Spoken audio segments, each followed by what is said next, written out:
अपने भविष्य को जानने की चाहत तो सभी में होती है और अपने भविष्य को लेकर ज्यादातर इंसान काफी पॉजिटिव होते हैं। पर इतना तो स्पष्ट है कि आपके द्वारा वर्तमान में उठाए गए हर एक कदम ही आपके भविष्य को धीरे धीरे बुनती जाती है।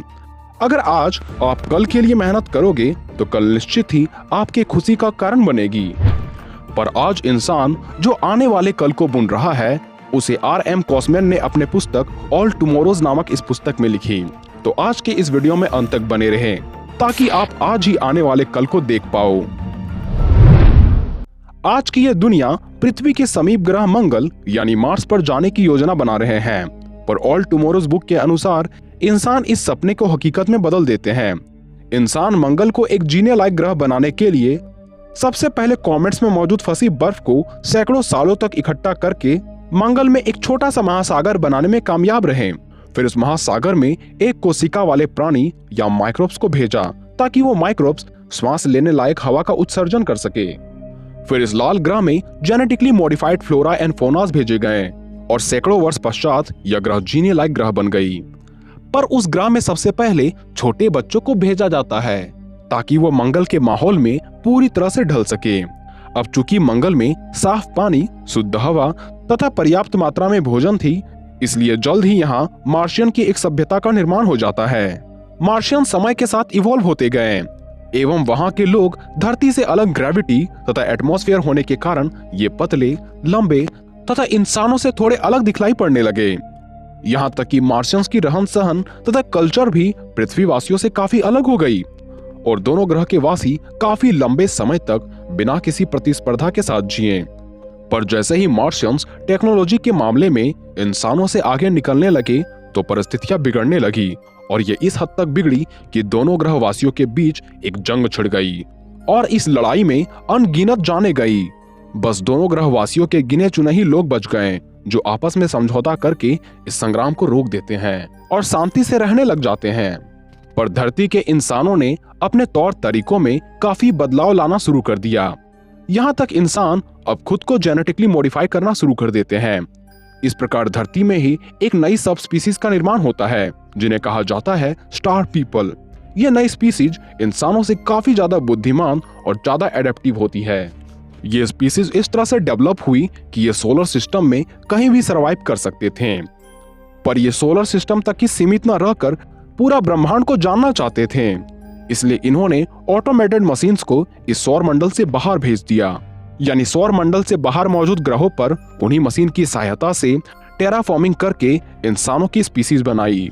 हालांकि कई एक्सोप्लैनेट्स में बनी ये नई स्पीसीज नई प्लैनेट्स पर सरवाइव नहीं कर पाए और मारे गए, पर कुछ ग्रहों में बनाई गई इंसानों की नई स्पीसीज इतनी जल्दी डेवलप हो जाते हैं कि वो अपने एंसेस्टर्स और पड़ोसी ग्रहों में मौजूद स्पीसीज से कांटेक्ट बनाने में कामयाब हो जाते हैं और इस प्रकार पृथ्वी में उत्पन्न हुए इंसानों की छाप गैलेक्सीज के हर एक हैबिटेबल प्लेनेट पर पड़ जाती है और वे एक दूसरे से संबंध भी स्थापित कर पाते हैं। पर कुछ स्पीसीज को एलियन प्लैनेट्स पर ऐसे जीव मिले जिनकी हड्डियां तांबे की बनी हुई थी। यहाँ तक कि उन्हें एक बर्ड की स्पीसीज का भी पता चला जिसकी हड्डियां तो कैल्शियम की बनी थी पर इसकी आकार डायनासोर्स जितनी थी। अब इस प्रकार के अनजान जीवों को देख भविष्य के इंसान सोच में पड़ जाते हैं कि इन जीवों का निर्माण कैसे हुआ, क्या ये भविष्य में हमारे लिए खतरा बन सकते हैं या इन्हें बनाने वाला कोई और है जो हमारे लिए खतरा बन सकता है। चाहे जो भी हो, इंसानों ने हर खतरों से लड़ने के लिए ऐसे हथियार बनाए जिसमें एक सितारे तक को अंत करने जितनी ताकत थी। पर इन हथियार का शायद कोई अर्थ नहीं निकला क्योंकि इंसानों के ऊपर एक गॉड लाइक एंटिटी ने हमला कर दिया जिन्हें क्यू नाम से भी जाना जाता है। क्यू नामक स्पीसीज के एलियंस का बस एक ही मकसद था, अपनी जेनेटिकल मैनिपुलेशन की एबिलिटीज का इस्तेमाल करके यूनिवर्स को बार बार बनाते रहना। इसलिए ये यूनिवर्स में भटकते रहते और अलग अलग स्पीसीज की जेनेटिक्स को मैनिपुलेट करते रहते।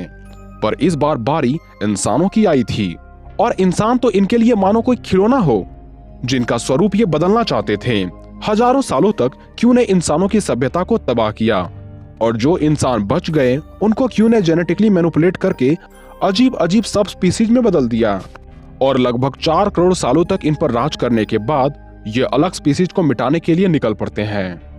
अब क्यू ने इंसानों को किन किन सब स्पीसीज में बदला, इनकी चर्चा हम आगे करने वाले हैं, जिनमें शामिल है जमीन के अंदर रहने वाले वर्म्स। क्यू ने इस गर्म प्लैनेट्स में उपस्थित इंसानों के शरीर को लंबा और पतला कर दिया, हाथों और पैरों के जगह पर उपांग और आंखों को बिल्कुल छोटी कर दी, और सबसे बुरी बात, इनमें दिमाग ना के बराबर छोड़ा। इसलिए ये वर्म हर वक्त जमीन की खुदाई करते रहते हैं, और अगर इन्हें कोई दूसरा वर्म मिल जाता तो ये या तो उन्हें खा जाते या विपरीत जेंडर होने पर उससे अपनी आबादी बढ़ाते हैं। दूसरे प्लैनेट्स में थे टाइटन, जिनके हाथ और पैर छोटे और मोटे थे, और इनका निचला होंठ हाथी की सूंड की तरह लंबा था, जिसका इस्तेमाल ये एक अलग हाथ की तरह करते थे, और इनमें बुद्धि पाई जाती थी। इसी वजह से इन्होंने भाषाएं, कृषि, निवास और धर्म भी बनाए, और अपनी भारी आवाज से बाकी टाइटन्स को अपने बीते कल की कहानियां सुनाते। पर ये और भी एडवांस होते कि उससे पहले उनके प्लैनेट्स में आइस एज आया, और ये हमेशा के लिए विलुप्त हो गए, और इन्हें प्रेडेटर्स कहा जाता है। इसी दुनिया में एक दूसरी स्पीसीज भी रहती है जिन्हें प्रे कहा जाता है। यह भी इंसान थे, लेकिन क्यू ने इन्हें घास फूस खाने वाला कम अक्ल जीव बना दिया, और साथ ही प्रेडेटर्स का शिकार भी। एक अन्य ग्रह पर थे मेंटोलॉप, जिनको बनाया गया था गाना गाने और जानकारी याद रखने के लिए। इसलिए इनके पास अच्छी खासी बुद्धि है, पर ये अपनी इस स्वरूप को देख अपनी भड़ास निकालने के लिए बस गीत ही गुनगुना सकते हैं। दूसरे अन्य ग्रह पर रहते थे लिजर्ड हर्डर्स, और क्यू ने इनके दिमाग से इंटेलिजेंस का तो नामो निशान ही मिटा दिया। यहाँ तक कि इन्हें इस प्रकार बनाया गया कि भविष्य में भी इनकी बुद्धि कभी भी विकसित नहीं हो पाएगी। ये रहते थे हर्बीवोरस रेप्टाइल्स के साथ, और चौंकाने वाली बात तो यह है कि इन रेप्टाइल्स की बुद्धि भी धीरे धीरे बढ़ती थी, और इंसानों की नहीं। टेम्प्टर्स, यह एक ऐसा गंदा मजाक है जो दिखने में किसी घिनौने सजावट की तरह लगते थे। ये काफी हद तक मांस के बने मक्के की तरह लगते थे, जिनका आधा शरीर जमीन के अंदर गड़ा रहता है। ये बड़े मक्के की तरह दिखने वाले टेम्प्टर्स मेल तथा छोटे बंदर जैसे दिखने वाले टेम्प्टर्स फीमेल होती है, जो मेल की आवाज या फेरोमोन्स को समझकर उनके लिए खाना लाती है, और इस ट्यूब से नीचे जाकर रिप्रोड्यूस करती है। पर इनमें भी ज्यादा विकास होता कि उससे पहले एक उल्कापिंड गिरकर इस ग्रह का सत्यानाश कर देता है, साथ ही टेम्प्टर्स की आबादी को भी। बोन क्रशर्स, इनका शरीर लगभग इंसानों के जैसा था, लेकिन इनकी मुंह की जगह दांतों से बनी चोंच थी, और ये खाने में सड़ा हुआ मांस खाते थे। रही बात एक दूसरे से संपर्क करने की, तो ये एक दूसरे के ऊपर मल त्याग करके ही संपर्क कर पाते थे, पर उस ग्रह में सड़ते हुए मांस के खत्म होते ही इसकी आबादी भी विलुप्त हो जाती है। अब ज्यादातर इंसानी ग्रहों को क्यू ने आसानी से हरा दिया था, लेकिन एक स्पीसीज ने फाइट बैक किया और हारने से पहले 2 बार लड़ाई करी। अब क्योंकि ये स्पीसीज इतनी जिद्दी थी, इसलिए क्यू ने सजा के तौर पर इन्हें मांस के बने ईंटों में बदल दिया, जिनका नाम पड़ा कॉलोनियल्स। हालांकि एक बार ब्लॉक्स कभी इंसान हुआ करते थे, लेकिन ये सब नर्व से कनेक्टेड एक लिविंग फिल्टरिंग डिवाइस है, जो कि क्यू के बॉडी वेस्ट को फिल्टर करके ही जिंदा रह पाते हैं। क्यू ने इन्हें बनाया है इसलिए ताकि वो इन्हें पूरी तरह से जलील कर सके।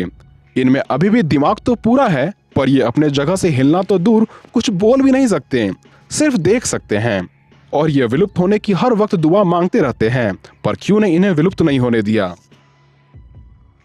ब्लाइंड फॉग, अब कुछ इंसान क्यू से बचने के लिए अंडरग्राउंड में छिप गए थे, इसलिए क्यू ने इन्हें ऐसे विशाल चूहों के रूप में बदल दिया जिनकी आंखें नहीं होती, और ये जमीन के अंदर ही रहते हैं, जो आए दिन टेक्टोनिक प्लेटों के टकराने की वजह से पिचक मर जाते हैं, और इस प्रकार एक दिन सभी ब्लाइंड फॉक्स मारे जाते हैं।